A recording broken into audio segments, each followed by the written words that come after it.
राहुल गांधी के आईएसआई वाले बयान पर जयराम रमेश ने माना है कि राहुल गांधी के बयान से विवाद खड़ा हुआ है और उन्हें इसके लिए माफी मांगनी ही चाहिए। गांधी जी क्या कहेंगे क्या करेंगे मैं नहीं कह सकता हूँ, पर अगर आप कह रहे हैं उनको खुद स्पष्टीकरण देना चाहिए, खुद माफी लेनी चाहिए, मैं बिल्कुल आपसे सहमत।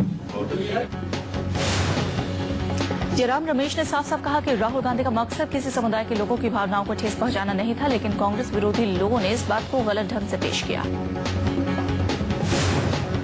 इस मामले पर चुनाव आयोग ने भी राहुल को आचार संहिता के उल्लंघन के आरोप में 31 अक्टूबर को नोटिस जारी किया था, लेकिन कांग्रेस उपाध्यक्ष राहुल गांधी ने खुद को बेकसूर बताया। दिल्ली के अंबेडकर नगर में कांग्रेस उपाध्यक्ष राहुल गांधी की दूसरी चुनावी रैली आज हो रही है। इस रैली में सीएम शीला दीक्षित के अलावा शकील अहमद और जेपी अग्रवाल भी रैली को संबोधित करेंगे। राहुल गांधी 27 अक्टूबर को दिल्ली में पहली बार चुनावी रैली मंगोलपुरी में इन्होंने की थी। कला मंदिर रामलीला ग्राउंड में राहुल की रैली में भारी संख्या में जुटी थी भीड़। कांग्रेस के सभी नेताओं ने रैली को सफल बनाने में अपनी ताकत झोंक दी थी। नेताओं के बीच जुबानी जंग में कांग्रेस उपाध्यक्ष राहुल गांधी के सुर भी बेलगाम हो गए हैं। छत्तीसगढ़ में एक चुनावी सभा के दौरान राहुल ने बीजेपी को चोरों और लुटेरों की पार्टी कह डाला। राहुल गांधी ने चुनावी रैली के दौरान नक्सली हमले में मारे गए नंद कुमार पटेल की याद दिलाई। राहुल ने सभा में मौजूद लोगों से कहा कि एक नहीं 500 नंद कुमार पटेल चाहिए। बीजेपी ने राहुल के बयान पर कड़ी आपत्ति दर्ज की है। बीजेपी ने राहुल के बयान को लेकर चुनाव आयोग से कार्रवाई की मांग की है। राहुल गांधी के खिलाफ चुनाव आयोग से बीजेपी ने शिकायत की है, लेकिन कांग्रेस ने माफी मांगने से किया इनकार। राजनीति के मैदान में महाभारत का भीम। दिल्ली विधानसभा चुनाव में किस्मत आजमाएंगे प्रवीण कुमार। वजीरपुर से आम आदमी पार्टी ने बनाया उम्मीदवार।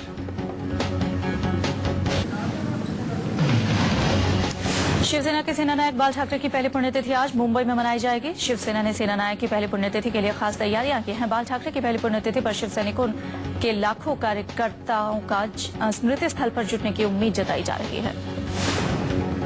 शिवसेना के पूर्व प्रमुख बाला साहब ठाकरे के स्मृति स्थल को सजाने और चमकाने की सभी तैयारियां लगभग पूरी हो चुकी है। शिवसेना ने बाला साहेब की पुण्यतिथि को यादगार बनाने के लिए चलो शिव तीर्थ का नाम दिया है।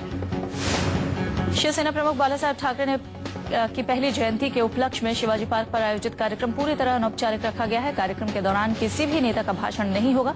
सुबह 7 बजे से ही धीमे स्वर में रामधुन बज रही है।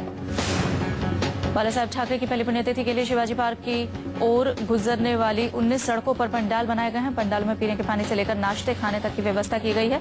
आम शिव सैनिकों के लिए मैदान के बाहर समर्थ व्यायाम मंडल का गेट बनाया गया है। वीआईपी नेताओं के लिए अलग से रास्ता बनाया गया है। लाखों शिव सैनिकों के दिलों पर राज करने वाले शिवसेना के सेना नायक बाल ठाकरे को इस दुनिया से अलविदा हुए आज पूरे 1 साल गुजर चुके हैं। आज से ठीक 1 साल पहले आज ही के दिन यानी 17 नवंबर 2012 को बाल ठाकरे का निधन हुआ था।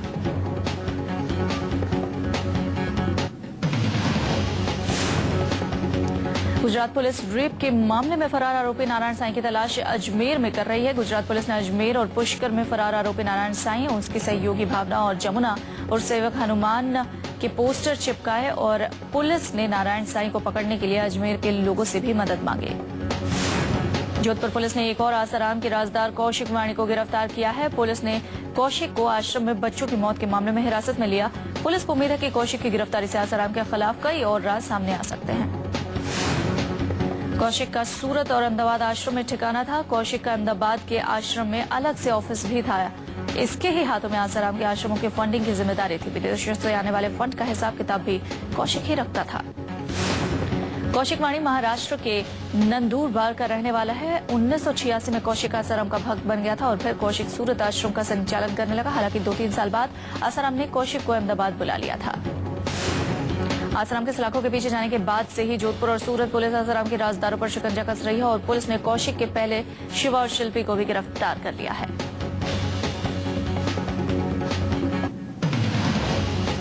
चंदौली के दिनदासपुर गांव में एक ही परिवार के 2 बच्चों की अचानक हुई मौत से पूरे गांव में कोहराम मच गया है। परिजनों ने गांव के ही एक तांत्रिक पर तंत्र मंत्र के जरिए बच्चों की मौत का कसूर मढ़ा। एक परिवार के 2 बच्चों की मौत के बाद गांव वालों ने तांत्रिक को बंधक बना लिया। बीमार और 3 बच्चों को ठीक होने तक तांत्रिक को आजाद कराने से मना कर दिया।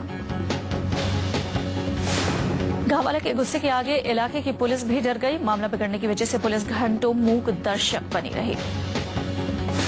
पुलिस की मौजूदगी में पूरे 6 घंटे तक अंधविश्वास का खुला तमाशा चलता रहा। मरने वाले दोनों बच्चों की बीमार बहन को ठीक करने के लिए ओघड़ के हवाले किया गया। 6 घंटे के बाद पुलिस के दखल से गांव वालों के चंगुल से तांत्रिक आजाद हुआ। पुलिस वालों ने बीच बचाव कर तांत्रिक की जान बचाने में सफल हुई।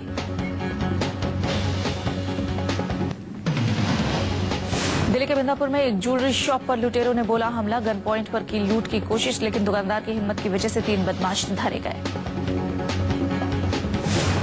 शनिवार रात करीब 9 बजे 5 बदमाशों ने ज्वेलरी की दुकान पर हमला कर दिया। दुकानदार की पत्नी के शोर से लुटेरे हुए फरार। ज्वेलरी दुकान के सोने चांदी के गहनों पर हाथ साफ करने आए 5 बदमाशों में से 3 हथियारबंद बदमाश सलाखों के पीछे पहुंचे। अब पुलिस 2 फरार बदमाशों को सरगर्मी से तलाश रही है। कार्तिक पूर्णिमा के मौके पर गढ़मुक्तेश्वर में लाखों भक्तों की भीड़ लगी हुई है। हजारों भक्तों ने सुबह से गंगा में डुबकी लगाई है। कार्तिक पूर्णिमा की वजह से किए गए थे सुरक्षा के व्यापक इंतजाम। सुरक्षाकर्मी किसी भी हालत के लिए चौकन्ने।